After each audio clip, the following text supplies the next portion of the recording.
ನೀವು ಹೇಳಿದ್ರೆ ಅಲ್ಲೆಲ್ಲ ಫುಡ್ಡೆಲ್ಲ ಸೆಟ್ ಆಗಲಿಲ್ಲ.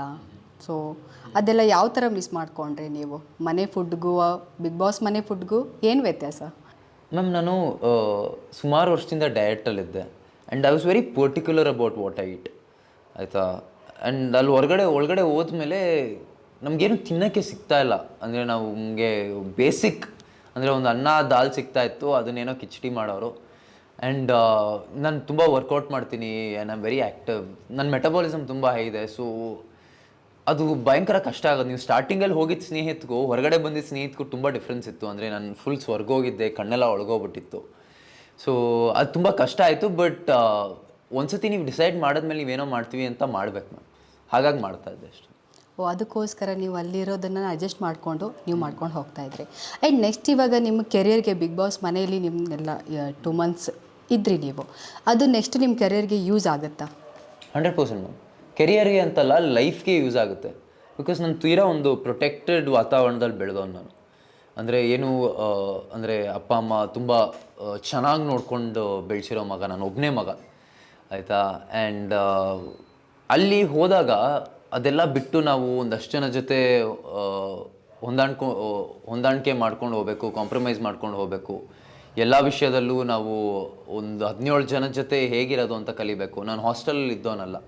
ನೀವು ಹಾಸ್ಟೆಲಲ್ಲಿದ್ದರೆ ಅದೆಲ್ಲ ಸ್ವಲ್ಪ ಅಭ್ಯಾಸ ಇರುತ್ತೆ. ಸೊ ಆಮೇಲೆ ನನ್ನ ತುಂಬ ಟಫ್ ಮಾಡಿದೆ ma'am, both physically, mentally, emotionally. ಜಾಪನೀಸಲ್ಲಿ ಒಂದು ಕಾನ್ಸೆಪ್ಟ್ ಇದೆ, ಬೇರೆ ಒಂದು ಏನೋ ಮೂರ್ತಿ ಇದ್ದರೆ ಅದು ಹೊಡೆದ್ರೆ ಅದಕ್ಕೆ ಗೋಲ್ಡ್ ಹಾಕ್ತಾರೆ. ಗೋಲ್ಡ್ ಹಾಕಿ ಅದೆಷ್ಟು ಏಟ್ ಬೀಳುತ್ತೋ, ಎಷ್ಟು ಕ್ರ್ಯಾಕ್ ಆಗುತ್ತೋ ಆ ಕ್ರ್ಯಾಕ್ಸಿಗೆಲ್ಲ ಗೋಲ್ಡ್ ತುಂಬ್ತಾರೆ. ಅದು ಹೋಗ್ತಾ ಹೋಗ್ತಾ ಬರೀ ಗೋಲ್ಡೇ ಇರುತ್ತೆ. ಹಾಗೆ ಬಿಗ್ ಬಾಸಲ್ಲಿ ನಮಗೆ ಪ್ರತಿ ವಾರ ಏಟಾಗೋದು, ಪ್ರತಿ ವಾರ ನಮ್ಗೆ ಎಲ್ಲ ಥರ ಏಟ್ ಬೀಳೋದು. ನಾಟ್ ಜಸ್ಟ್ ಫಿಸಿಕಲಿ ಗಾಯ ಆಗೋದು, ನಾವು ಒಟ್ಟೆವರ್ ರಕ್ತ ಸುರಿಸ್ತೀವಿ ಅಂತೆಲ್ಲ ಹೇಳ್ತಾ ಇದ್ವಲ್ಲ, ಅದು ಬಿಟ್ಟು ನಮಗೆ ಪ್ರತಿ ವಾರ ಸೋಲ್ತಾ ಇದ್ವಿ, ಗೆಲ್ತಾ ಇದ್ವಿ. ಅದನ್ನು ಹೇಗೆ ನಾವು ಕೋಪ್ ಮಾಡೋದು ಎಲ್ಲ ಕಲ್ತಿದ್ದೀವಿ. ಆ್ಯಂಡ್ ಇದನ್ನು ನಾನು ನಾಟ್ ಜಸ್ಟ್ ಕರಿಯರ್ ವೈಸಲ್ಲಿ ಆಸ್ ಅನ್ ಆ್ಯಕ್ಟರ್ ಅಂತಲ್ಲ, ಲೈಫಲ್ಲಿ ಹೆಲ್ಪ್ ಆಗುತ್ತೆ. ಆ್ಯಂಡ್ ನಾವು ಒಳಗಡೆ ಅಲ್ಲಿ ಕೂತ್ಕೊಂಡಾಗ ಮಾತಾಡ್ತಾ ಇದ್ವಿ, ಅದು ನಾವು ಇಷ್ಟೊಂದು ಸ್ಟ್ರೆಸ್ ನೋಡಿದ್ದೀವಿ ಮನೆಯೊಳಗೆ, ದ್ಯಾಟ್ ಹೊರಗಡೆ ಏನೇ ಆದರೂ ನಾವು ಅದನ್ನು ಆರಾಮಾಗಿ ತೊಗೋತೀವಿ ಅಂತ. ಸೊ ಇವಾಗ 24 ಅವರ್ಸ್ ಬಿಗ್ ಬಾಸಲ್ಲಿ ನಿಮ್ಮ ಮನೆಯಲ್ಲಿ ನಡೀತಾ ಇರುತ್ತೆ, ನೀವು ಜಗಳ ಆಡ್ತಿರ್ತೀರಾ ವಾಟ್ ಎವರ್. ನಮಗೆ ಬರೀ 1 ಅವರ್ ತೋರಿಸ್ತಾರೆ ಅಲ್ವಾ? ಇದ್ರ ಬಗ್ಗೆ ನೀವೇನು ಹೇಳ್ತೀರಾ? ಮೀಡಿಯಾಗೆ ಇವರು ಈ ಥರ ತೋರಿಸಿದ್ರೆ ಚೆನ್ನಾಗಿರ್ತಾ ಇತ್ತು, ನಮಗೆ ಇವ್ರು ತೋರಿಸಿಲ್ಲ. ಹೊರಗಡೆ ಬಂದಮೇಲೆ ನಿಮಗೆ ರಿಯಾಕ್ಷನ್ಸ್ ಎಲ್ಲ ಗೊತ್ತು ನಿಮಗೆ ಏನೇನು ಹೇಳಿರ್ತಾರೆ ಅಂತ. ಸೊ ನಿಮಗೆ ಎಲ್ಲೋ ಒಂದು ನನ್ನದೊಂದು ತೋರಿಸಿಲ್ಲ ಅನ್ನೋದು ಯಾವುದೋ ಒಂದು ವಿಷಯ ಅಂತ ಅಲ್ಲಿ ನಮ್ಗೆ ಏನು ಗೊತ್ತಾ, ನಾವು ಒಂದು ಶೋಗೆ ಹೋಗಿದ್ರೆ ಆ ಶೋ ಕ್ರಿಯೇಟರ್ಸ್ನ ರೆಸ್ಪೆಕ್ಟ್ ಮಾಡಿ ಹೋಗಿರ್ತೀವಿ. ಆ್ಯಂಡ್ ಅವರು ಒಂದಷ್ಟು ಕ್ರಿಯೇಟಿವ್ ಡಿಸಿಷನ್ಸ್ ಮಾಡ್ತಾರೆ. And they are trying to make the best out of it ಆಯಿತಾ. ನಾವು ಅಲ್ಲಿ 24 ಗಂಟೆ ಅಷ್ಟು ಕ್ಯಾಮ್ರಾಗಳಿರುತ್ತೆ, ಅವ್ರಿಗೆ ಎಡಿಟಿಂಗ್ ಮಾಡೋದು ಇಟ್ಸ್ ಅ ಹರ್ಕ್ಯುಲಿಯನ್ ಟಾಸ್ಕ್, ಭಯಂಕರ ಕಷ್ಟ ಟಾಸ್ಕ್ ಅದು.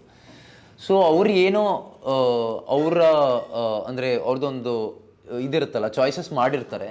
ಆ ಚಾಯ್ಸನ್ನು ನಾವು ರೆಸ್ಪೆಕ್ಟ್ ಮಾಡೋಕ್ಕೆ ಗೊತ್ತಿಲ್ಲ ಅಂದರೆ ನಾವು ಶೋಗೆ ಹೋಗಬಾರ್ದು. ಆ್ಯಂಡ್ ಮೇಕರ್ಸ್ ಮೇಲೆ ನಮ್ಗೆ ಟ್ರಸ್ಟ್ ಇಲ್ಲ ಅಂದರೆ ಹೋಗಬಾರ್ದು. ಸೊ ನಾನು ಅವ್ರನ್ನ ಟ್ರಸ್ಟ್ ಮಾಡಿ ಹೋಗಿದ್ದೀನಿ ಆ್ಯಂಡ್ ಟ್ರಸ್ಟ್ ಮಾಡಿ ಹೊರಗೆ ಬಂದಿದ್ದೀನಿ. ನನಗೇನು ಅನಿಸಿಲ್ಲ ಮ್ಯಾಮ್ ದ್ಯಾಟ್ ನಂದೇನೋ ತೋರಿಸ್ಬೇಕಾಯಿತು, ತೋರಿಸ್ಬಾರ್ದಾಗಿತ್ತು ಅಂತ. I am happy with what ever has been showed. And ನನಗೆ ಹೊರಗಡೆ ಬಂದಮೇಲೆ ತುಂಬ ಪ್ರೀತಿ ಸಿಗ್ತಾ ಇದೆ. ಅದಕ್ಕೆ ಅವರೇ ಕಾರಣ, ಬಿಗ್ ಬಾಸ್ ಮೇಕರ್ಸೇ ಕಾರಣ ಆ್ಯಂಡ್ ಚಾನಲ್ ಅವರೇ ಕಾರಣ. So I am all good.